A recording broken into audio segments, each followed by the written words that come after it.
let's try and make some magic, but in a really relaxed way. Be amazing. Amazing.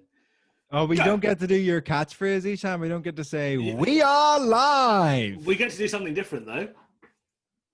Okay, I believe in you. We'll just do it. Action. Action. We are back, baby. Yeah. Lockdown 2.0. And we decided that doing bits needed to make a return. 2.0 is the most posh English thing I've ever heard. The reason, also, I did it with so much passion, my glasses started steaming up. I'm so excited to be podcasting again. Jesus Christ. Welcome back to Doing Bits, and not live at the moment. We're pre-recording this because of reasons. I forgot to bring my keyboard back from Belfast, so I'm on my laptop instead of my PC is what's happened. That's one thing. And also Dan, our guest, is a father.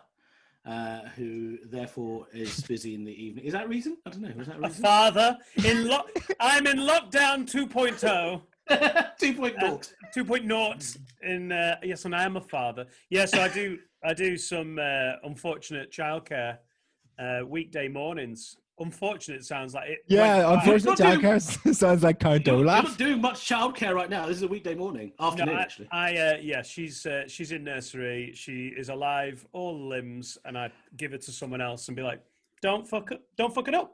I've got a podcast to do, and then I get to do podcast in the afternoon. So. It's funny, isn't it, how life has changed. There used to be, when I was growing up, you used to watch like films and the dad would drop their kid off to nursery, but the dad would be suited, booted, briefcase. Now it's dad, headphones, hoodie, mic.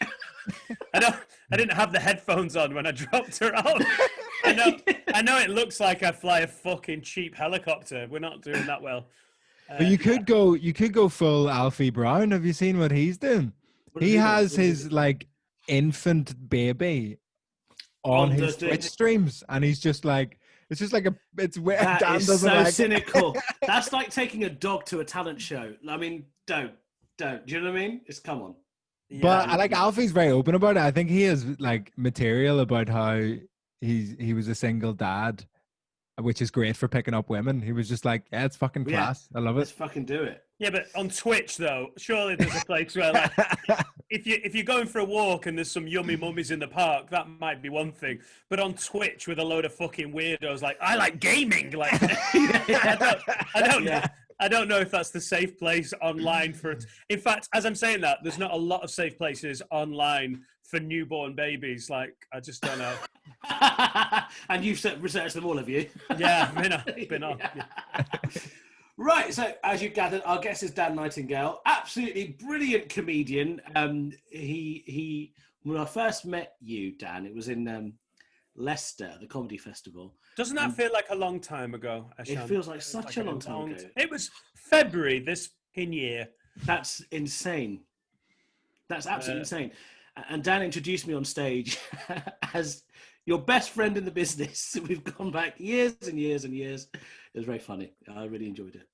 That was one of those Leicester Comedy Festival shows where they don't really tell you as a corporate, and then you get there and you're like, you know, when you can, as a comedian, you can sniff a corporate. You're like, so how does everyone know each other? Like, oh yeah, from like work, all different works dues. It's more of a charity event, you know, a corporate charity event. And then we did fine. It was okay, but it wasn't a normal gig, was it? Now, I would literally drag my naked balls all the way to the East Midlands just to get on that stage at a corporate gig. I really miss doing stand-up, and it's only been a week and a half. But, well, it's interesting that you say you miss doing stand-up because, you know, you've been busy, haven't you? Tell us what you've been up to. Parenting, and that's the most important thing. And the most difficult job in the world. It's honestly so selfless. And I've been doing a Twitch with my child, so that's Twitch with my toddler. I've been doing a podcast with a aggressive man-child from Liverpool called Adam Rowe.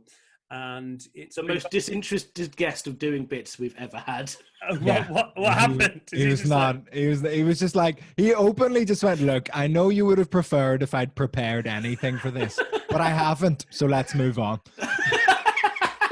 on the pod live. Yeah, say it beforehand. Put it in the email. So he and I have been doing Have a Word, the podcast, which is on all fucking platforms, audio-wise, and on YouTube. And that is becoming a bit of a sort of, well, I say full-time job. It's like, for comedians, we work quite hard at it. By anyone else's standard, it's a fucking DOS. Yeah. By comedian standards, like there's actually a bit of work. So that's getting us through sort of emotionally and financially at the moment. But I do miss gigging. I just don't want to gig as much as I used to. Would you say that right now, in terms of British comedy podcasts, just independently produced, it's the biggest or the most successful? No, but I think we're on our way to doing something. You're on to something in terms of, because podcasting has gone in a weird direction, and I'm sure it exists in America. I'm just not aware of it. In the UK, a lot of it has become quite corporate quite quickly. Not to shout out anyone who has a corporate podcast on this podcast, Eshaan. But like, because the BBC got involved and were like, oh, podcast, that's cool, and got involved and kind of have been putting out their kind of mainstream media version of what is, like, podcast existed initially as a very kind of separate thing and a very free medium. Yeah, it's like Radio 4 have applied the same. We want to commission a radio play or a docuseries to podcasting, and you're like, could you fuck off? Like, that's the whole thing. That's the whole thing with the internet is okay, fair enough if that's what people want, but the whole thing with the internet is it is the freedom because the tech is cheap, and now the reach is massive. So dickheads like us can go, I don't want a producer telling me what I want to do. I want to do this. I want to talk shit with my mates about whatever we want to do. And then it's just self-produced, and it's also not sanitized by anyone at the BBC or a production company going, oh, we don't think sponsors would like that. I couldn't give a flying fuck what sponsors want. I want to make people laugh how I've always wanted to make people laugh, which is by being absolutely disgusting, apparently, twice a week. It slightly reflects stand-up as well, isn't it? Because in stand-up, you've got like the club circuit, people who want to go and just do comedy, and you've got the whole TV corporate circuit where people kind of water down the things you're saying. And it looks like big corporations get wind of something that they like and like, right, we're going to do that. And you've managed to... It's a meritocracy, the circuit, isn't it? And I think YouTube and podcasting is the same thing. If you knock something out that's really good and enough people like it, you will get more listeners. If you're on the circuit, it doesn't matter what race, religion, creed, whatever. If you turn up and you're funny, people will go, we can have another gig. And then on the other side of that, the Fringe and TV and all of those, that's different. There's gatekeepers.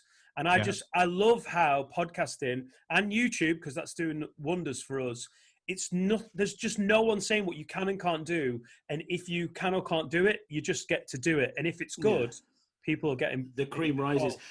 So I was talking to Vittorio about this, because Vittorio's done a few podcasts before as well. But as I was setting up, I flippantly said, I wanted to just do jokes. I didn't want to become a set designer or a tech designer. But the world's changed, isn't it? Like you've just said, you don't want to really do stand-up anymore, really. You want to do a couple of gigs. I sort of don't want to do... Because I started in 2002. So there's some tread on these tires in terms of like... 18 years ago. Jesus. And I've been doing... I'm sort of been based in the Northwest for nearly all of that. Never done London, and I've travelled around. But when people talk about the comedy circuit, my circuit is slightly smaller because it involves Leeds, Sheffield, Manchester, Birmingham, Liverpool, Manchester, and the repetition. And some of those gigs are amazing, and others have been tiresome for like 12 years. So it's not that I don't want to do stand-up. I absolutely do want to do stand-up. But I just want to do less of the crappy ones. I feel like I've been in an abusive relationship with some promoters for the last 12 years, where you're like, I don't think either of us like each other, but we're still here doing this fucking awful gig on a Saturday night in Hull. So I'd like that to happen less. I think podcasting is the way to. I just feel a bit more in control of it now. Here's what's interesting, because you had a much longer career than I have, so you've seen how the circuit has changed and then how comedy has changed, right?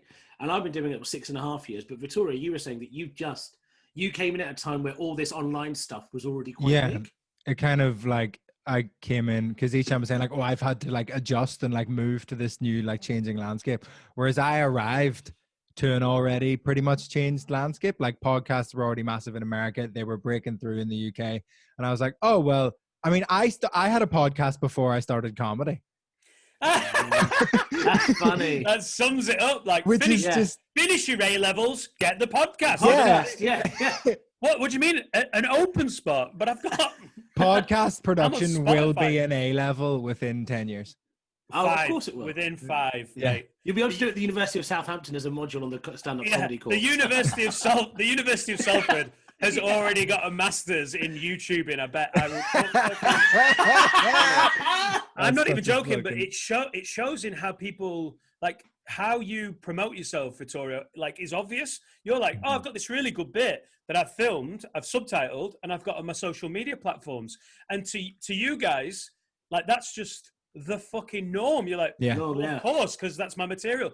I started out with guys who were like 40 odd. They're not like dinosaurs by any stretch. Who are still like, I don't want to put my jokes online. How will I get paid for my jokes? Yeah, it's. And you're like, things have changed. You have got to have a bit of an online presence. But they're like, but how does that affect my gig in Hull? You're like, maybe it gets you out of the gig in Hull. Dream big, dickhead. Like. Because it is this weird, there's a weird, maybe we should talk about it a bit, this question of, does posting material online burn the material, and is it kind of done with? Number one, I think people who think that overestimate how many people are going to watch their videos. Yeah. Because realistically, like the most videos a bit of mine has ever had, it's never cracked the size of a room that Kevin Bridges has played in. So you know what I mean? So I'm like, if I did one gig to an arena, I wouldn't retire those jokes. So I'm not going to retire them just because it got some views online. Yeah. And also, if it's got that many views, it's because it's a really good joke. And people will then come to see you on the back of that. And as I'm sure you've experienced, they're like, oh, Vittorio, do that joke. Yeah. It's like, it's not like they're like, oh my goodness me, I saw this on Instagram. You're displeased, How mister. dare Like, I'm not going to say YouTube, the first comedian I saw who had YouTube success with a bit was Russell Peters. This must have been 2006 or something. And he did a bit about his dad saying somebody going to get hurt real bad, right? And then someone filmed him doing a basement gig in New York somewhere. And he did that bit and everybody started cheering really loudly. And he was like, you YouTube downloading motherfuckers, right? Yeah. It's worth 90 million. But in interviews, he said that bit launched him. And it was right at the start of YouTube. oh, yeah. And this is the thing where like even older comedians than you think have, like huge ones have those moments. Like even Bill Burr has this Philadelphia moment. You've got Jim Jeffries getting punched or whatever that video is. Yeah. And then like Bert Kreischer has like the machine story. And it's like all of these people seem like they're from the generation before where like the online thing wasn't a massive part of it, but they're just the shining example of like that. Just like they might have been progressing well anyway, but that just launched them to a new level of just like viral stardom. Yeah, I mean, and I'm not a massive one for putting my material online because I'm not an incredible joke writer. A lot of my stuff is sort of idiosyncratic. It's my life. It works well in the room. But I've been in love with podcasting for 10 years. And over the last 5, I've managed to fuck it up. And finally, this year, something's gone well. We throw so much stuff online, so much on YouTube, so much on social media, because that's the game now, isn't it? Like, I should probably be doing stand-up clips as well. It's not easy at the moment because there is no live gigs to do. But yeah, like, it doesn't have to be the same as every other guy. Like if you're a young comic watching this going, oh shit, then I'll just do what everyone else does. Find what you're good at. If you're not good at tweeting like 160 whatever character like quips, then don't try and do that. Yeah. If you don't think your stand-up is going to reflect well in 2-minute Twitter clips, don't do that. If you think your strength is like a YouTube show about something particular, like focus on that. Like that's my least favorite thing about this new wave is watching comics just copy what other comics are doing without applying some sort of like common sense to it. Like, oh, well, everyone's doing these videos. You're like, yeah, but your videos are shit. Find something you're good at. Like, and people get weird about it, and I think it's a myth where people think like, because a lot of people are doing really well off the back of sketches, and it's like completely blowing up, and they're massive Twitter following, massive Instagram following. Sorry, who? So like someone, I don't even think she's a comedian, but you look like Rosie Holt, who has that woman, and she is just completely blown up with that character. And then there's a weird perception where like some comedians kind of turn their nose up at sketches a bit, and I kind of go, have you ever heard of Chappelle's show? Like, yeah. It's okay to do sketches. It's still being funny, and it's okay to have a character as long as you don't make it hack. Then you just stand behind it like you stand behind anything else.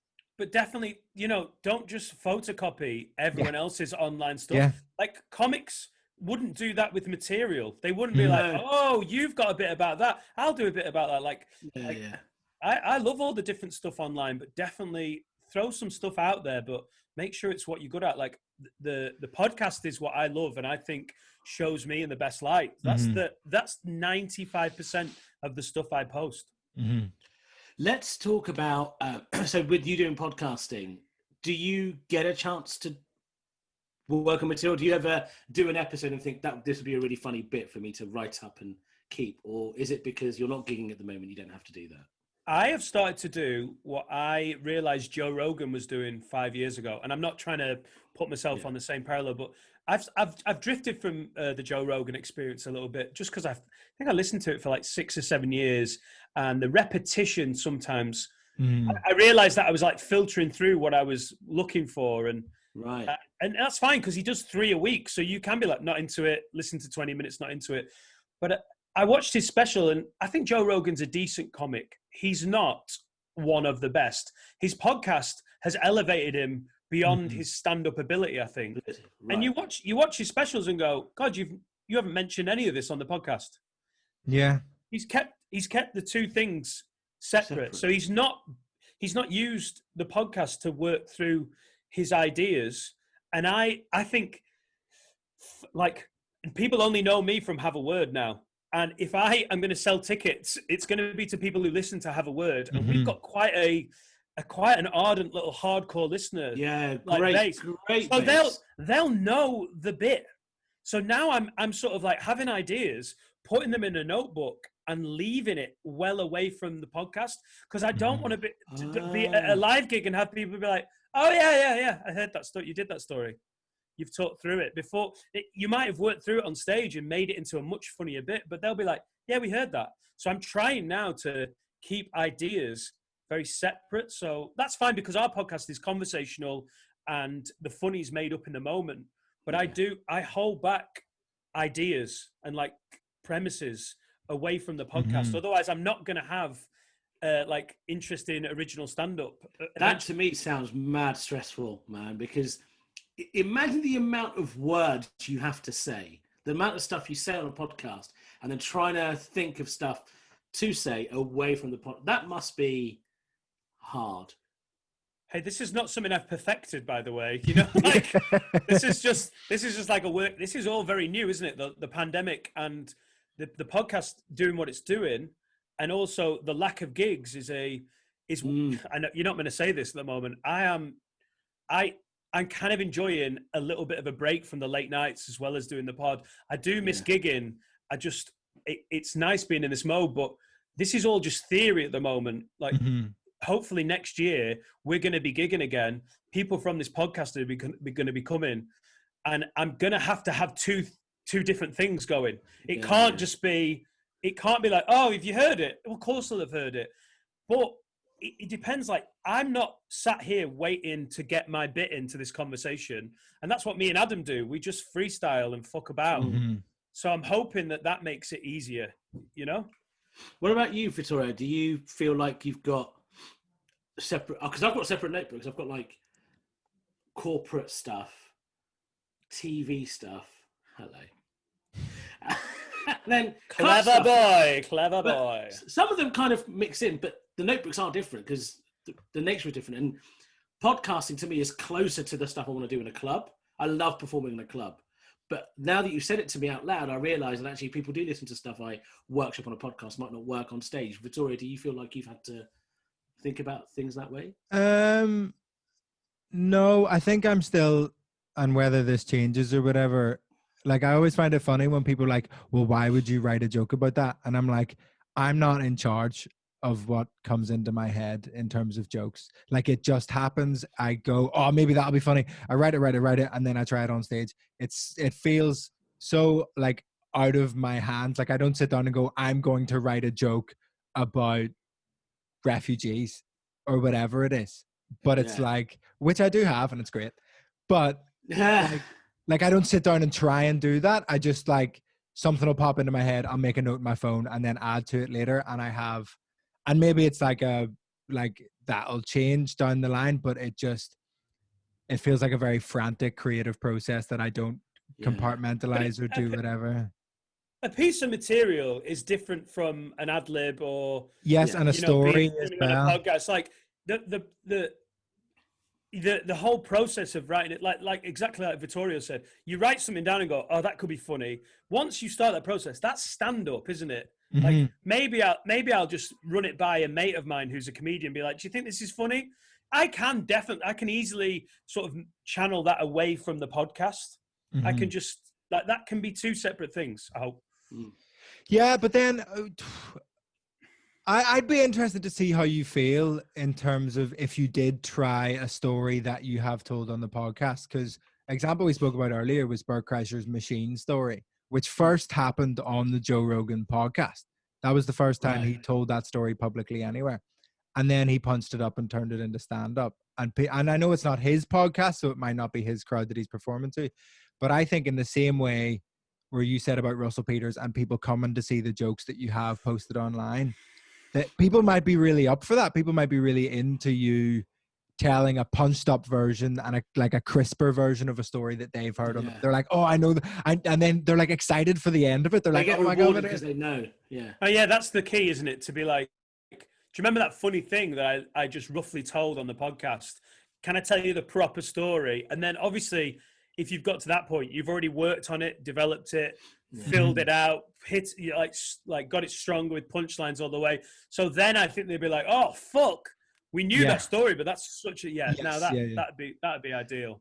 So let's do this then. So is there anything in the last couple of weeks, or month that has really caught your attention that you're like, I really want to do a bit about this? I'm not spoken about this on the podcast, but if and when the time comes, if I did a gig next week, I'd talk about this. I just think like the American election, I mean, it's been so crazy. We could workshop some jokes about like Trump and like, oh my God, what do you think, guys? You up for it? I think it'd be fresh. I think it'd be exciting. I love that silence was brilliant as you were like, Dan, I was like, more Trump jokes. I think more Trump jokes would be good. I was like, maybe finish. What? You were like, please don't make us do that. I'm just imagining, like, because Eshaan's so professional and such a good broadcaster, he would have been like he would try and gradually steer the ship away from that, but I would have went, fuck off. I was like, okay, Dan, if that's what you want to do, well, we can do it. I love it how aggressive people are getting about. I saw Rob Mulholland, who's a brilliant comic. He's literally like tweeting in anger about like, this better be the end of all the fucking Trump jokes on the circuit. And it literally makes me want to write a Trump joke just to annoy him. Yeah. Just to make it so good that he can't even get annoyed. I can't, like, Trump is such a hateful character now, and he's been vilified and like people have taken the piss at every different possible fucking angle. If you even try and mention him, you're like, there's no original way of slamming this cunt because it's been done 40 million times so well. Like, there is no original take. And it even makes you want to be like a contrarian and try and be a bit like Bill Burr and like write a pro-Trump bit just to see. Oh, yeah. That's the most fun. Yeah. But no, I don't want to do anything about the Trump thing. I honestly, I'm not a topical guy. Like my material is not topical. So I see, like, I saw something you posted online about a bonfire night, and I've seen some of your like poppy stuff, and I'm like, wow, that's really on point, isn't it? And I literally, I've just written a joke about my toddler not knowing. Well, I think there's a lot to be mined. Nipples are. She went through a whole 6 months of not knowing where her nipples were on her body, and it was fucking amazing. Why was she looking for them? She was aware of nipples. She knew that it was a part of her body, but she kept like hurting her like leg and going, my nipple. And it's definitely not. And I find that stuff really funny, but that's really funny. It's not really funny. It's not going to make for a great, National Nipple Day on Twitter. And like, let me post this. Have you found a wealth of material and like funny experiences in like lockdown parenting? Yeah, no, because it's not. I put a Facebook post out at the start of the lockdown. Like, if you've got this much time off, you better be coming back with some original stuff. You can't just be rolling out the same old shit. And then I think on my third gig back, when I'd watched a comedian talk about the lockdown, the virus, and the pandemic at the start of every fucking bit of material, I was like, oh, I'd underestimated how dull this would be. Mm-hmm. Like, I actually watch comedians going, please do your old stuff. Because all we see on, we're talking July, when the fatigue of coronavirus was at its height in the UK, because it felt like we were all like getting over it, which is obviously come home to roost a little bit. Yeah. But everyone was like, shut up and talk about something else. In March, I was convinced that everyone needed to rip up the set and just come back with all these fresh ideas. But if everyone's stuck at home watching fucking Tiger King and being bored out of their mind, no one's coming up with, like, no one's living their life enough. That's important. So I found all lockdown material pretty fucking dull. And by August, I was on like my 5th or 6th gig, and I was like, oh, thank God. I was almost like missing Brexit. Just like, someone do a Brexit joke. Yeah. That's how boring the virus got. You're like, please say something about Brexit. Even though in January, I was like, if another cunt does a Brexit joke. But this is what's interesting, is people will be saying, well, as you mentioned, people aren't living their life enough to be able to come up with the material. I think a lot of stand-ups forget that the best comedy comes from just living your life and observing shit around you. And if you are observing the same things that everybody else is, how can you be different? Do you know what I mean? If we're all in lockdown, we're all doing the same stuff. How do you find the stuff where you're able to go on stage and say, right, I'm going to talk about something different? Yeah, that's exactly. Well, sorry, I thought Vittorio. I felt like I was tagging in Vittorio mentally, like just Vittorio. It's just go some Protestants, and then it's my take on it. Yeah. I'm not joking. Was the podcast from before the lockdown, or did you do it in the lockdown? I did it in the lockdown because I'm from Lancashire, and we don't have a lot of a sectarian divide. Yeah. And I love those fucking videos.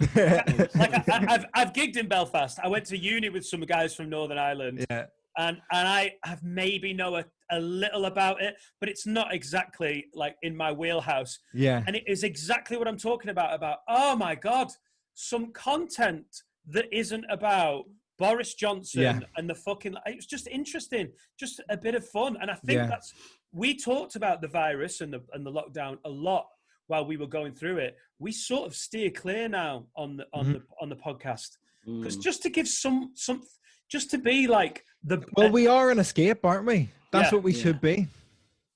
We need to give people a break from the horrific life that everyone's living at the minute. However, if you write something great, whack it up. Like I wish I could think like David O'Doherty thinks, and just have that brain that Paul Foot's got, where, or even Acaster, where you don't see anything that everyone else sees. You just see in different angles, and you're like, oh, I want to write that joke about Tudor Britain, and you're like, how does your head tick like this? Yeah. My favourite James Acaster bit is the cheese grater bit. I fucking love that. It's just so, it's so funny and so stupid. It stays right in the face. Here's a question. So, look, going back to the point about, people's lives have all been the same. My brother basically separated from his wife during lockdown and is getting a divorce, but there's so much funny shit about it, and I don't know when I can talk about it, and I really want to, because I'm the villain in the piece. One of the big reasons is me, and I'm like, this is shit I want to talk about. When do you broach that with your? Do you talk about your family members? Either of you? Yeah. Do you tell them? About my girlfriend.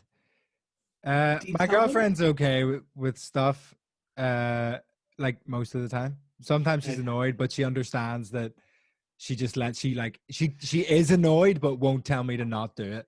Right. What a fucking champ. Well, if you're gonna stay with her long term, she's pretty much got to be all right with it, or that's the thing, or not be with you. Like, because me and my wife have been married 5-6 years, and she really likes stand up, and she likes my stand up, and you're like, yeah, of course, because what the fuck? Like, I'm not getting rid of stand up and podcasting because that's been. If you don't like it, it's not going to work out, is it? What's weird for me is me and Izzy got together pretty much at the same time as I started stand-up. Right. So, like, there was a while where she would say things like, sometimes I feel like you care about jokes more than me. And I went, sometimes, yeah. Yeah, of course. The brutal one is when you've been together 10 years and then you find stand-up and your partner's like, didn't really sign up for this. I think that causes... real strain. In terms of Eshaan, I think you need to secretly develop the material, try it, and then if it's gold, then it's worth the bullshit, isn't it? There's no point going to your brother and be like, right, I've got these ideas for bits, and it might piss you off, and then maybe it does piss him off. It causes a problem. Then you go on stage and you're like, this was fucking bobbins, this material. It just it wasn't up to it. I would just see what you've got before you cause a fucking argument. Yeah, okay, good advice, because so much funny shit has happened. That sounds great, mate. Oh, mate, so funny. As soon as you said it, do you want to work through those bits right now? Well, I think there's one bit. He's so I'll do one bit in stressed. particular. I'm not stressed. It's just so many funny bits. There's one bit in particular. Basically, we're all big. Right, I'm a big lad. My brother's an even bigger lad, and his now ex-partner was an even bigger lass. Right? and my dad, his first issue with her was that she was this big, right? So then he was like, I don't want him to be with someone that fat. And I was like, well, Dad, I mean, it's a bit much for you to, because we're all quite big. He goes, yeah, we're big, but if she's big, it's a problem. I like that he's up front. What do you mean? Well, he goes, your brother's not carrying the baby. She'll be. We don't even know if there's a baby there. Like, all this kind of stuff.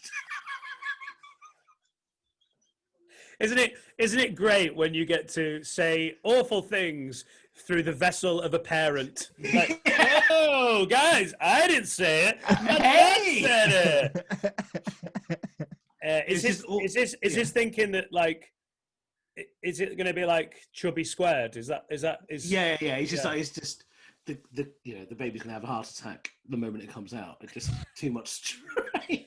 Your 4-year-old's got terrible cholesterol. How have you had a newborn with gout? We don't usually give mobility scooters to a 7-year-old. And then loads of stuff. Well, there's definitely. But then also, there's also stuff about, like, my brother would be the one who would, like, do the cooking, the cleaning, everything. And there's some commentary around the roles, whether those roles have changed in society, whether you want a man who cooks and cleans. So there's loads of stuff that I can pick up on and say, this is what I've been thinking about. But I do worry about. You just got to find a safe place to try it, haven't you? That's the key. It's tricky to know when it's when it's your story to tell. Yes, You know that's what the I other mean? thing. Like, who owns the narrative? Me, baby. Well, unless the other person's doing comedy, they can fuck off. That's the thing, isn't it? Sorry, There you go. That's my anecdote for dinner parties. Well, I'm trying to make a living off it, so shut the fuck up. Yeah. Vittorio, how do you find talking about your missus on stage when you talk about your girlfriend? How old are you? You're like 30 odd. How old are you? 24. You're 24. Yeah. All right. Well, that's annoying because you are quite good at this. All right. So I just, like, that was me. That wasn't even me like being a cunt about how old you look. I was like, he's really good. He must be 30. Oh, he's 24. Well, fuck you and your talent. I didn't realize I was on here with a fucking wunderkind. Fuck him up on your podcast when he turns up. Oh yeah, he's on soon. That's going to be quality. We're really looking forward to that. I'm really excited. I'm finding that I've got to be careful because I talk about Laura and like I am not disrespectful and I like because we get on and I don't like the shtick of like, you know what she's like. Yes. But I've found it in the last 5 years or so as you even using the phrase "my wife" with a Northern English accent is a turn off to some audience members because even if they're not making a judgment on me or how I've talked about Laura. Just the fact that I'm on bills, maybe in the Northwest, where like 2 or 3 other guys in and around my age have done material that is essentially going, my wife's a knobhead. Yeah. Right. My wife's annoying. So even if you come in with quite an authentic bit, that maybe I'm even the butt of the joke. Yeah. Just using phrases like my wife, my wife, my wife. Particularly, I think, to young women in an audience, they just look at me and they're like, great, another douchebag dad. And that's exactly what I don't want to be. So I don't say my wife. I try and avoid saying it. Sometimes you say my bitch. My bitch. my baby mama. I just call her Laura. I think that's very nice because it feels humanizing. Yeah. And then the reverse of that is when you're doing a gig where it's a bit old school and there's loads of like I honestly got to like the 3rd time where I went, so me and Laura were doing this and just one bloke at the back went, who? Because to him he's like, why didn't you just say my wife? And then I know who the fuck you were talking about. Be honest, have you ever done the my wife, let's call her Laura because that's her actual name? I hate that. I hate when people do that. Every time I do that, I want to throw a chair at the stage. Literally, that makes me so angry when people do that. I don't know what I'm doing with the sex. Not good with the ladies. That's another bit of douchebag hackery. I am guilty of this back in the day. When you say something like cringy or unsexy and then just go, ladies. All right. Yeah. In a bit to avoid that, I remember I used to do a bit about how for a fat guy I get laid a lot. So it was something about about how I would have a lot of sex. And so from the back just went, no, you fucking don't. I was like, he's got me. And then my confidence just crumbled. You know, when like hecklers are just absolute, like it's corking. You got a seed. I love a good, just argumentative, like it's almost not a heckle. It's just an argumentative, like disagreement, like no, you don't. You're like, touche. Yeah, touche. Let's have a chat about this. Right, let's talk about. Shall I answer the question that was posed to me? Oh, what was the question? About talking about your missus on stage. Oh, sorry. Sorry, Vittorio. No, it's okay. I just like to keep things on track, okay, guys? God, these young'uns, they fucking... Mate, if he's like this at 24, he's going to be a knobhead at 40. Imagine, he'll be unbearable. I'm sorry, was I speaking? The question. Was I speaking? Let me finish. Will you let me finish? Let me finish. Basically, yes. What I do is I think I've got a little sidestep around it. So I open the chunk I have about my girlfriend. Bad use of words there. Chunk. they open the chunk about the chunk, and Yeah. I basically go straight away. And this was an accidental joke that I wrote where I was just doing an open mic. And when I do open mics, I often just say what I think about things, and then find what I think is funny and hope for the best, which is awful for the audience there, but useful for me later. And I got on stage and went, oh, I've got a girlfriend. We've just moved in together. She's English. So like, I fucking hate her. And like, I think that Irish English power dynamic that frames the rest of the set about her lets me get away without seeming like that boyfriend. You're having a go at her Englishness as opposed to her as a person. Yeah, which is always fun. Yeah, and Adam talks about this on the podcast. You just set the bar and you go, that's obviously a joke. I don't really fucking hate her, but that is if you set that tone early, the crowd go, oh, he does jokes. Yes. Whereas I think some comics make the mistake of being really genuine and like talking about the light and being heartfelt, and then they see a joke or the funny, and then they're surprised when the audience is like, oh, that's a bit harsh. And you're like, yeah, because you've portrayed yourself as the nice guy. Yeah, You're the bloke next door, and now you're writing a punchline because it suits you. Whereas it's a great thing to be like, pow, that's the fucking level. That's that jab of like, I fucking hate her. It's clearly a joke, and it sets Yeah. And also, what's great about that is you can say you fucking hate her because when everyone's imagining her, they're imagining a white English person, and no one's going to get offended on their behalf. Or they're like, oh, excuse me, I'm a white English person, and I will not be victimized. Like everyone loves punching at them. Oh yeah, absolutely. White English people are fair game. Although, to be fair, I am getting a bit tired of it. Like, it's almost hack to be like, white people, am I right? It's a bit like, well, they're not all bad, are they? Like, my dad was watching, it reminded me a couple of years ago, Dad was watching the London Marathon and he goes, never see Asian or black people running for other people for no reason. What do you mean? He goes, I was like, you know, black people are some of the best marathon runners it's like in the world. He goes, yeah, professionally, they're not doing it for charity, are they? And I was like, flipping heck that. Yeah, to be fair, that is true. Like, there's no one coming over from Ethiopia to run for Bernardo's. The Nairobi Marathon. To be fair, like, if you're running for UNICEF and you're from Ethiopia, that's just money laundering. But also, you can't run in a chicken suit in Nairobi, can you? Oh. It's too fucking hot. No fancy dress. Anyway, where were we? Right. Let's. Oh, what do we want to do now? What should we want to do? Oh, should we do the random word generator? Yeah, I'll get it up on my phone. Is that because I didn't come up with subject matter for the material? Yes. No. All right. No. White people, am I right? Can we do blacks? Sorry,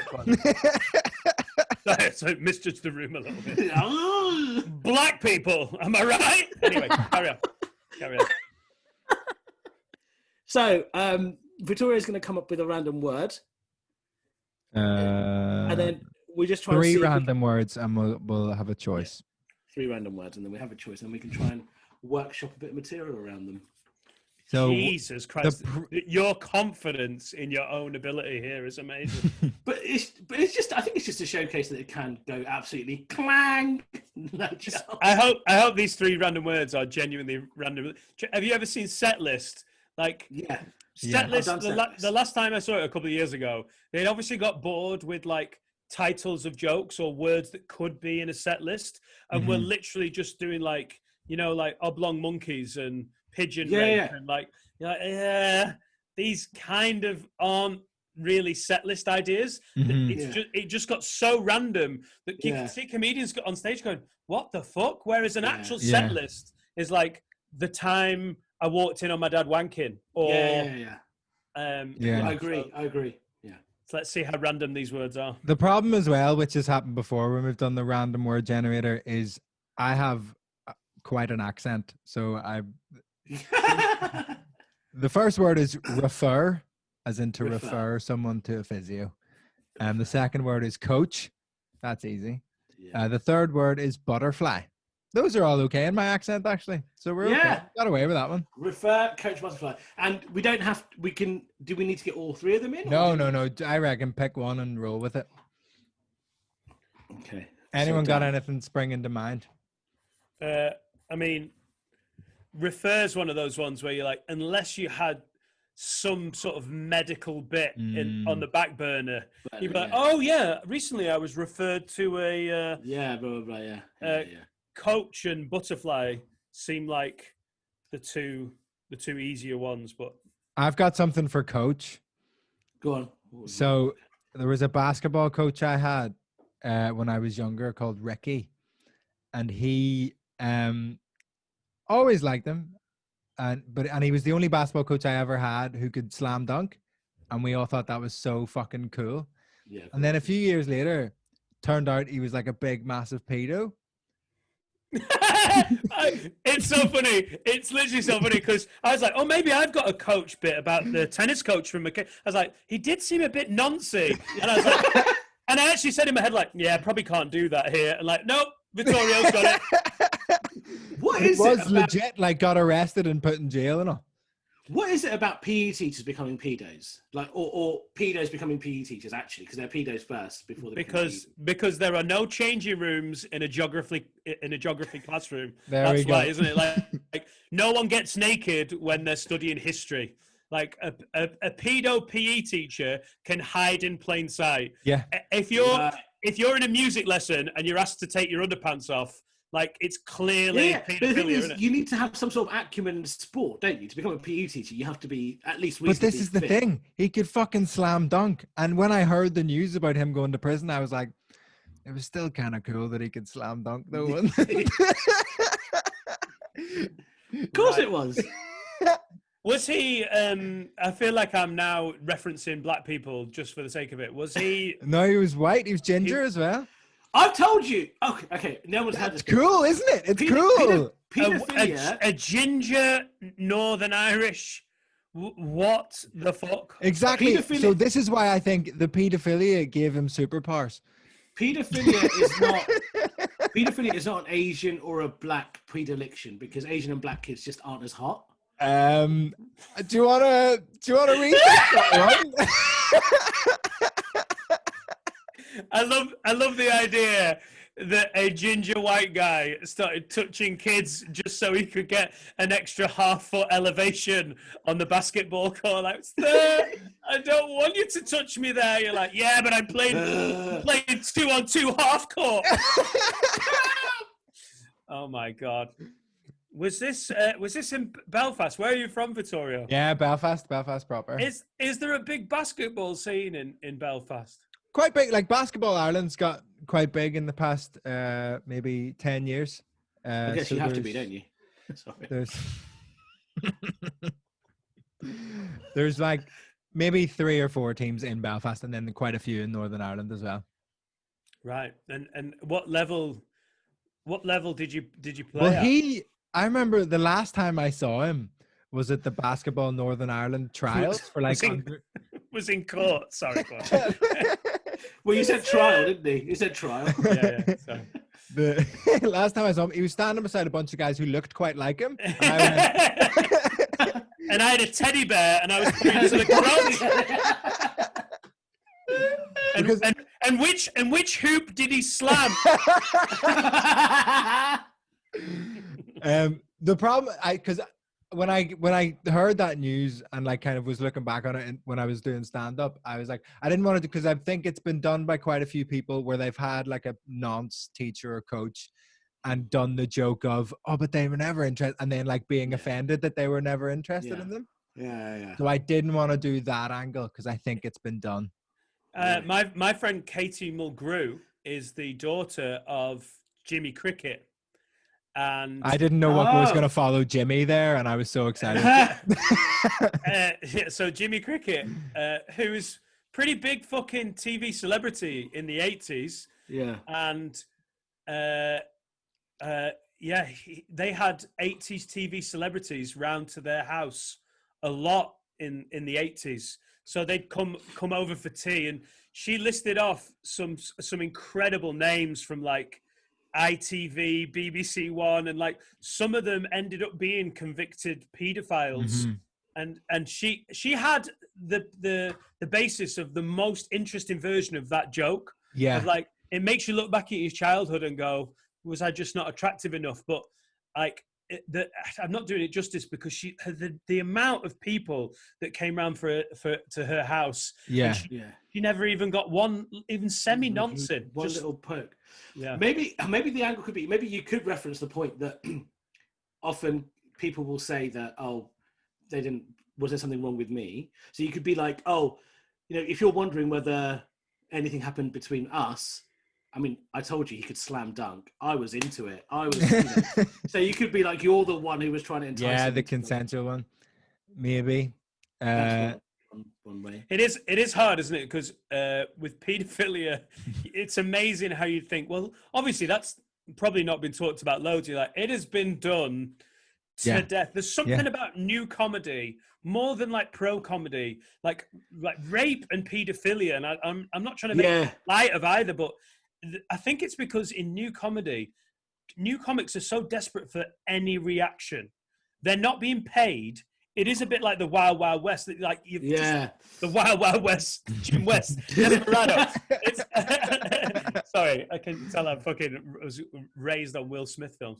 And they can just say whatever they want, but they want some reaction. Yeah. So if they can't get a laugh through just traditional stand-up, they will do a rape or paedophilia joke to get the crowd going, to get that sort of reaction. And it feels like it's all been done. Like, or maybe separating the art from the artist, and that could lead to other bits. Yeah, so separating the art from the artist is like, listen, he did some bad things, but if you were playing it can be simultaneously true that he nonces kids, but is also excellent at basketball. Yeah, and how was he as a coach? Like, did he get results? Well, if you've won 3 championships, everyone talks about, as an athlete, you've got to make sacrifices. Yeah. If he's got you to 3 Irish basketball titles, you might have to take a touch here or there. Well, the thing is, the last time I saw him was at the Northern Ireland team under-16 trials, and he was there, and I was. That's really funny. And I was just like it's just sad. It's all team. I mean, I didn't get on the team, but like, it's just tainted. I was like, that's quite a cool thing that I did. That I was at the trials. Oh, what basketball? I think one angle to take with it is be like, the guy was incredible. He was one of the best youth basketball coaches Ireland has ever seen. But there should have been suspicion, because he got offered promotions to the under-18s, the under-21s. He got offered senior team. He got offered the senior team job several times. He just wasn't interested. Like, you can do it, Ricky. You can coach the basketball team. Like, nah. I just love the kids. The Chicago Bulls phone up and like, Ricky, we need you. And he's like, I'm not into it. If it's no the under-12s, I'm not doing it. That's quite funny. That's a nice way of doing it.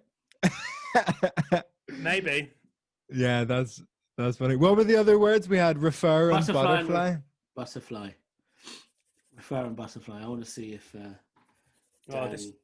This is where we need. This is where we need David O'Doherty to be like, oh, of course I've got the butterfly bits. Like, I've got loads.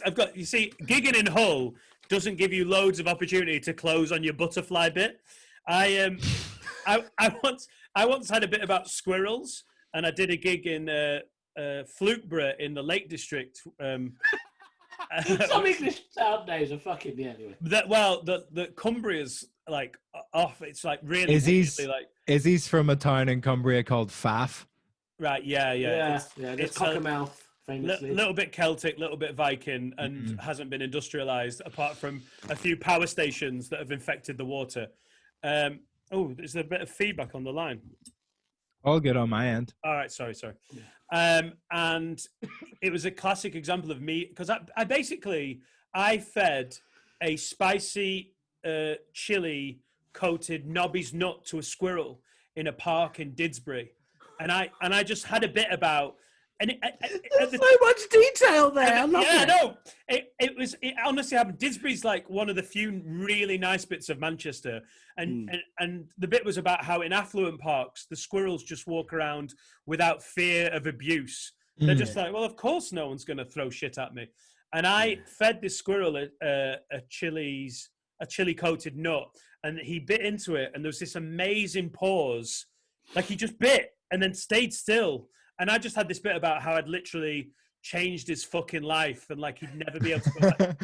It was one of the like for the rest of his squirrel days, his wife was like, "Come on, Jeff, you need to get more nuts. We need to hibernate." And he's like, I can't. That was that squirrel's gap year to India. Yeah. Like, sorry, we need more seasoning on this. It's just what the fuck? So I drew it out. It wasn't one of my best. It wasn't one of my best bits at all. But it would work at student nights. Because it was a bit more modern.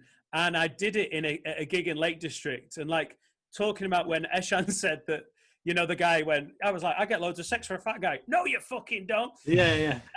In a beautiful pause where the laughter should have been, I did the squirrel bit, which was about 4 minutes of like whimsy essentially, and then just a guy at the back went, "What? What's funny? What's funny about squirrels?" And you're like, "Yeah, I don't know. I really don't know." That is, I do like the that's one thing. The couple of times I've seen you, Dan, and one thing you're very good at is the level of minuscule detail you put into everything. Like chili coated Nobby's nut. Like it's just so many funny specificity. Things. Yeah, specificity is a really usI tool in comedy, and you do it very, very well. And something I didn't realize I did until I went abroad is I use that. I really love the detail, and I love brands. Like I find specific brands to be quite comedic. If you do it well and you're not just like Aldi, I mean, like if you sell that right and you add that little bit of detail about like a Sainsbury's Taste the Difference, whatever, for some reason, like, you know, we're talking about humanizing your girlfriend by calling her by a name. If you, instead of saying like, oh, you know, I got a quiche, like, oh, right, a quiche. You got a Sainsbury's Taste the Difference quiche, like, for some reason, that level of detail, it's how we talk. And it makes it. I went to New Zealand to do the comedy festival, and about 6 of my 15 bits were dead in the water because they relied on the detail. They relied on like a brand. Like you don't realize it until you get out of your little gene pool of comedy that that specifying actually works against you when you're playing to it, because you get to New Zealand. They don't know Didsbury. No, but like apart from a few details, you're looking at a crowd going, this looks like it could be in Guildford. Like you're in Auckland, but it doesn't look any different than. And then all of a sudden, your bit about Sainsbury's just trips over and falls on its arse. And you're like, oh yeah, of course, because they don't know what the fuck Sainsbury's is. So you take out the detail, and then the rhythm of it and the funny's taken out of it a little bit. So then how did you overcome that? I dropped a couple of bits. I changed a couple of other bits. And then I wrote, which is borderline international comedian hack. I observed things as a newbie to New Zealand. Right, yeah. And basically wrote some topical for my trip to New Zealand, which, and they sort of replaced, but there was 4 or 5 bits that just, and I was gigging with a guy called Jason John Whitehead, who, is an old mate of mine. JJ Whitehead, yeah, JJ Whitehead, who's I've gigged with him. Yeah. Who's very like funny. Who's one of the best guys I've ever met in comedy, and he's a really great comic. And he's done Canada, the UK, he's done gigs in the States, Australia, New Zealand, and those guys very cleverly just smooth out all of those little bumps in their material, and it just works. So they can sell their DVD in New Zealand or in Scotland or, you know, wherever. And I was just so new. I was basically doing a Northwest English set it's just funny how that detail works against you sometimes. I had someone say to me after a set recently, and it was one of those, it really pisses me off when this happened, where I had a good set and the other comedian bombed, and then they were giving me advice afterwards. And I was like, no, what just happened? Come on. But he was like, But was it good advice? Can I give you a topper for that? Do you mind if I give you a topper? I'm like, yeah, why don't you write a topper for every one of your fucking jokes? I'm back off, bitch. But he said something about like my material being very London centric and London specific, and it's about he had opened for Tom Stade at one point, and Tom Stade said that like always asking the question in your material, what does that mean, opens up a whole world of like kind of breakaway jokes from bits that like give a bit more detail. So it's that balance of like the specificity is really, really funny to just drop it in when everyone knows what you're talking about. But what's quite nice in the other direction, and I don't think it's true about my bits being London centric because I do them. I mean, the gig was in Belfast and I was like, it's just gone well. Like, I don't know what you're talking about. Yeah. But just about that thing of like kind of the opposite of just dropping in specificity is going like, for the Sainsbury's example, like, and Sainsbury's, and then when you're in New Zealand, you go, and Sainsbury's is da da da da da da with, and like jokes kind of breaking away and going back to that. And like, I mean, that's a terrible example of like explaining what Sainsbury's is because that's not funny. But I mean, but it depends what the joke is. But usually bits are built on the rhythm of like I perform the bits. And if you start having to explain, like it just doesn't half, like you feel like you get like stuck in treacle, just going, "What am I doing?" Well, it depends, isn't it? Because like you mentioned, David O'Doherty and Paul Foot, what they're very good at is flights of fancy. So they do specificity in broad things. They might take a butterfly and start talking about the different colours and what each colour represents and all this stuff. So they'll do the whole what you're saying, Vittorio, of what does it mean and represent in a very specific way. But it's weird, but broad enough for everyone to be like, that's fucking hilarious. You know, James Acaster could do his peppermint tea Brexit bit or his cheese grater bit anywhere in the world, pretty much. It would somehow make sense. But their skill's not the detail, because often those guys aren't trading on the detail. It's almost like the audacity to try and write a bit of material about a cheese grater. Because like the squirrel bit, although, I mean, it's not even in the same fucking, like, universe of quality. Like, the apples, taking an apple to an orchard. Orchard, yeah. Like, it's everyone knows what that is. It's the how complicated it is to make that funny. That's the skill there. It's not actually the detail or the specificity. It's more the, like, I've had this thought about something you're aware of.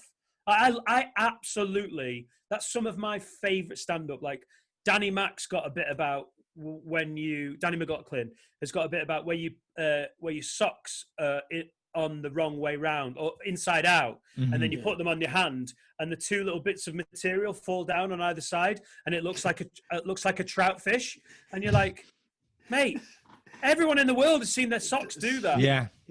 His brain, like, and I used to have a bit about.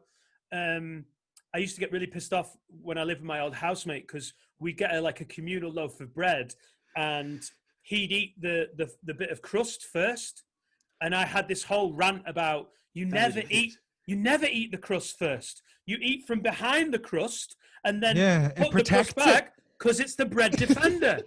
Mate, and that bread defender bit worked so fucking amazingly. So because everyone knows what it is, but it's the pernicketiness of having that thought and being like, I'm going to do a joke about that one slice of crust. That would work in New Zealand. That would work. Like, I have a very weird bit that I haven't actually done in a while, but it was one of my favorite. It was like the first joke I wrote where I was like, that's a fucking good joke, but it has this weird thing where the start of it is about hip hop. So it loses a chunk of people depending on where you are. Sometimes it loses absolutely no one, and it's funny the whole way through, but sometimes you lose a lot of people. But it's so relatable at the end that, like, you get people back at the end. So the joke is basically like, I like hip hop, but I don't know why all hip hop songs have a voicemail in the middle of it. It's just a bit like, hi, Kendrick, it's your mom. And then this whole fucking thing. And then there's that whole like act out of like what Kendrick Lamar's fucking voicemails on his album sound like. So hip hop fans are like, oh, that's so fucking funny and relatable. But loads of old white people are like, what the fuck is he talking about? That's where the fringe comes into its own, doesn't it? Yeah. You get audiences going, I don't really get the reference, but I know enough about stand-up to trust you to take us somewhere interesting. Yeah. And then it comes back with like, if I put my voicemail in a song, do you know what it would sound like? And then I put the microphone in my pocket and just rustle it about for ages. 'Cause that's what everyone's voicemail sound like. And then go, oh, fuck, sorry. Beautiful. And it's that really stressful moment in the middle where sometimes no one knows what you're talking about for about a minute, and you're like, just stay with me, just stay with me, just stay with me, just stay with me. When you get into a gig and going, how many Kendrick Lamar fans? I literally would walk into rooms and go, nah. But it's trying to as you said, Dan, there's a real skill in being able to identify those universal experiences. And, you know, like Sean Walsh is especially good at this. Mm-hmm. Like, oh, amazing. I mean, his bit about the Hoover and the broom the falling Hoover's out. dynamite. It's just so funny. And I get jealous of it because it's like, it seems so easy. Like, how do you do it? How are you able to remove yourself from the normality of life to be like, this is... It's like an OCD thought process, isn't it? It's just, it's almost like how being a little bit on the spectrum can work for you as a comedian, because most people just see those things and get about their day. Like, and that's an amazing skill in comedy, is to pull something out of everyone's life that they've all noticed and never thought was funny. Like, people slag off Michael McIntyre because he's such a behemoth in comedy, and it's so sort of like broad stroke, but the detail when he used to nail it, oh my god, it's so well done. He's impossible to follow. He's impossible to follow. On your podcast, Dan, you've spoken about that was it on your podcast, the Comedy Central half hour, the Comedy Store half hour stage of comedians' careers, that his Comedy Store half hour, like, I have issues with his current material in his most recent special, and I did a little sketch about it, but those half hours of Peter Kay, Mickey Flanagan, Michael McIntyre, before they became this I have to write an hour of material every fucking week person, when they were like, this is my best half an hour from the first 5-6 years of my career, it's holy fuck, it's ridiculously good. Sometimes it's the first DVD, and if they've got that Comedy Store half hour, it's that beautiful point. Like, annoyingly, Adam Rowe is getting to that point where he's just about to click into a gear that will be the end of Adam on the circuit, because he's that good. But when when all of your weaponry is razor sharp because you're going out in front of people going, don't know you.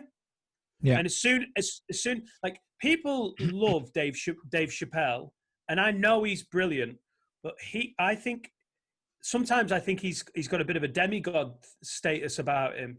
And I watch some of his jokes and go, they're good, they are brilliant, and some of his ideas and his point of view is so valid at the moment, especially in 2020, and it's interesting, but he's still not as good as when he would have been sharpened by a circuit, because he can't do gigs in front of people that don't love him, because everyone loves him. So where do you go to? You see it with I've seen Daniel Kitson doing Work in Progress, where he does a new bit and goes, no, I know that's not as funny as all you fucking disciple-y people are laughing at the Bill Murray in London. Like, I know that it's not that funny. I need you to be more honest with me, otherwise this will be shit. Yeah, well, there's a way to do that. Just Daniel Kitson needs to just drive to Hull, and then we'll see. Could he do it on a wet Tuesday night? Tuesday night in Stoke. Yeah, exactly. There's a level where those gigs become a hindrance, and like, I feel like what I said earlier is I'm jumping the gun because the podcast is doing great, but it's not at that point where I'm like, goodbye, friends, see you later. But there are some gigs that you want to take out of your diary because, okay, I don't need a crowd to be like, tell us more about squirrels. And I don't need an audience to all know exactly who Kendrick Lamar is, like Vittorio was saying. But there are some crowds that's just like, what? And that's the bane of the circuit. Yeah. Crowds are just like, what the fuck are you on about? Because if enough people are like that and you get the fear as a comedian, you will start just doing like, my wife, Brexit, Yeah. Trump. And it's like, it's so broad. It's just dull. Right. Good See you point. later. I like how even remotely I can see Vittorio's eyes just look at me like, next.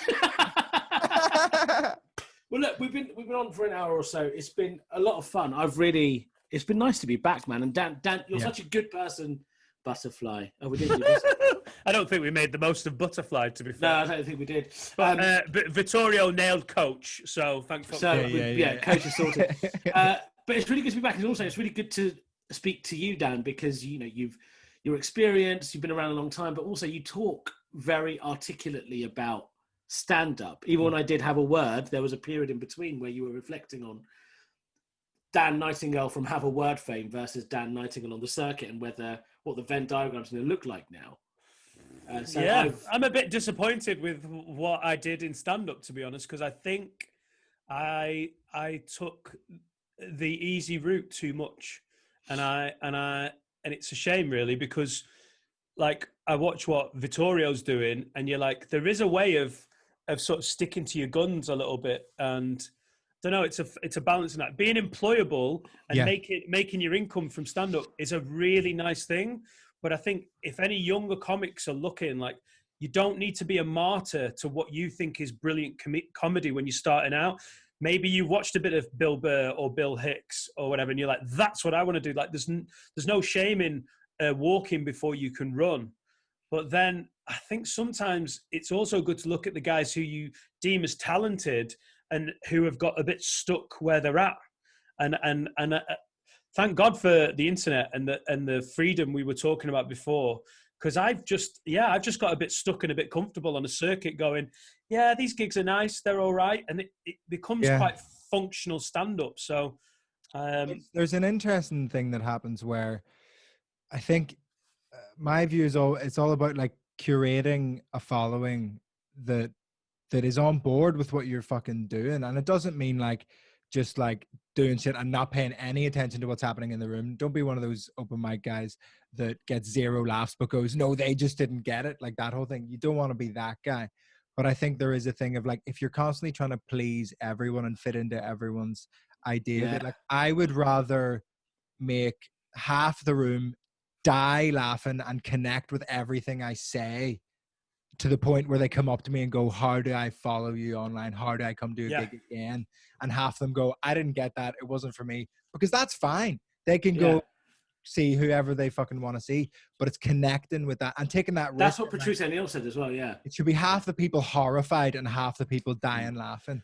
And some promoters won't book you. Some promoters won't book you. But if you're good enough and you're backing yourself, like, there's a lot of things that I'm looking forward to next year. Like, the whole world is looking forward to next year. But even if it's just rooms of 50, 60 people that have come to see me, and like when you've got a podcast that's doing well, that is not a lot of tickets to sell. But 50, 60, 70 people who've come to see you, who've bought tickets to see Eshaan Akbar or Vittorio, like, if it's got your name on it, that you're so much, like, creatively, you've got so much more leeway to be like, right, what bits do I actually want to do? And that's an exciting test, because, like, have you actually got those bits? Or do you just want to hide in the beige and be like, so that's the dream. Like, that's what everyone wants, is to sell tickets with their name on. Well, what's mad, I was going to tell this story before we finish. Do you just know Tommy Tiernan? Yeah. So obviously he Legend. like legend of comedy, fucking phenomenal comedian. And then he was in Dairy Girls from like the first series. So when that came out, he tapped into this whole new audience of people who didn't really know that he was a comedian, kind of found out through Dairy Girls and showed up to his Ulster Hall show in Belfast. And one of them during the show went outside and phoned the police and the DUP. Are you serious? Yeah. Mate. Fucking hell. So be careful how you. So be careful, because like Kitson did the first series of Phoenix Nights, and it was the worst experience of his career. And he's pretty much he's pretty much never done TV since. Because he was developing a comedically articulate crowd that just got absolutely trashed by just mainstream Channel 4. Like, hey, we like Peter Kay. And it took him like 3 years to get rid of them. You can see that with, do you know Blind Boy from the Rubber Bandits? He's an Irish guy that wears a plastic bag in his head. Because they had the song Horse Outside that went like super viral in Ireland. And he still talks about like when he does live gigs, the Horse Outside audience come and he fucking hates them because they just get trashed and ruin the show. Yeah. Well, and I think like I was speaking to Nigel Ung recently, who's had a lot of success with the Uncle Roger character. And he was absolutely leaning into that because he knows that there's a market for him. Mm-hmm. But he also knows that the stand-up that he was cultivating in the UK may not hold the same thing because he gets Uncle Roger fans who go to see him, who are disappointed that he doesn't sound like Uncle Roger. He needs to do Uncle Roger live because so that's another thing with you, what you're putting online, because if something takes, then that's what's gonna have done well, isn't it? Like that's why I have to do that. That's why I stopped the podcast. People were like, do it every week. And I was like, no, I've done 5. They've all done well. I'm going to stop and use the character when I want to use. So I'm doing another one this week for like a remembrance special. But like, because if it blows up and it starts getting 3.5 million views, and everyone's like, "Oh my god, we've got to go and see Pete. You'll become the podcast guy." Yeah, and I don't want to be the podcast. That said, Mo Gilligan, who rose to fame with his kind of roadman characters and couple of cans characters, he's done very well in ensuring that those characters don't become him on TV. Yeah, I think you got to mix it up. Victoria's doing, isn't it? He's spoken to them. Yeah. That's what you're doing, Vittorio, isn't it? You're going. Yeah, well, I'm like, I've done 5, and then I deliberately brought out a different sketch, and then like was trying to do different stuff. I'll maybe bring out another character. So I'm not that guy. I'm not. People don't want to come see me do that character. They see me as a comedian who also makes sketches of all fucking kinds. Well, yeah. Might go badly. We'll fucking see. I'm still pissed off that you're only 24. You've got time, you little bastard. You little bastard. Well, look, this has been so fun, Dan. Thank you so much for coming on, man. Really love. Where can people find your stuff? My Twitter handle is @DanHasAPodcast because this is my last chance at paying off a mortgage before I'm 73. So all that eggs in a basket stuff. @Dan Has a Podcast, @Have a Word Pod on all socials. Check out the Have a Word Podcast with me and King Liv. Eshaan has been on, and I am going to be on. So are you on the week after next, couple of weeks or something? I think I'm coming up next week. Socially distanced and everything, guys. Socially distanced. I mean, listen. Not only have I been on, but Adam himself said I was his favourite guest on the pod. I don't know how that went down. And the number of requests. Eshaan, it's annoying how well you did. Like it's gone beyond like, oh, Eshaan did well. Like everyone's. Because my plan at the minute is to go up and shit on Eshaan for 2 hours, but I think people will be pretty annoyed if I do that. People really like me. Even when I do like Instagram lives and like, happiest memory of 2020, people are like discovering you and Have a Word. I'm like, holy shit. Yeah, a lot. I've had 2 phone calls from friends going, I really think you need to be careful about some of the jokes you make, particularly about race. Is it your place to make those jokes? And you're like, yeah, maybe not. But when Eshaan's with us, it's okay. We're allowed. I think that's why everyone's so excited. Like, get Eshaan on. We can be racist. Even though you're the whitest brown guy in the world. Yeah. Lockdown 2.0. Back to the start. Back in the manor. 2.0. Right, there we go. Dan, thank you so much. This is Doing Bits Live. Vittorio. If you're on iTunes, hit subscribe and give us a 5-star review. Thank you very much. If you're on YouTube, hit the thumbs up button, hit the subscribe button, and ring the bell so you get notified when we bring out a new video. And just follow us everywhere. Doing Bits Live on Instagram and on Twitter. Follow me, Vittorio Angelone, him, Eshaan Akbar, /Michael Packentire on Twitter, which is how I initially followed you. I saw you at a gig and I was like, that's too fucking funny. And then follow Dan Has a Podcast and Have a Word Pod as well. Thank you so much for listening, and we'll see you next week. See you next week. Bye.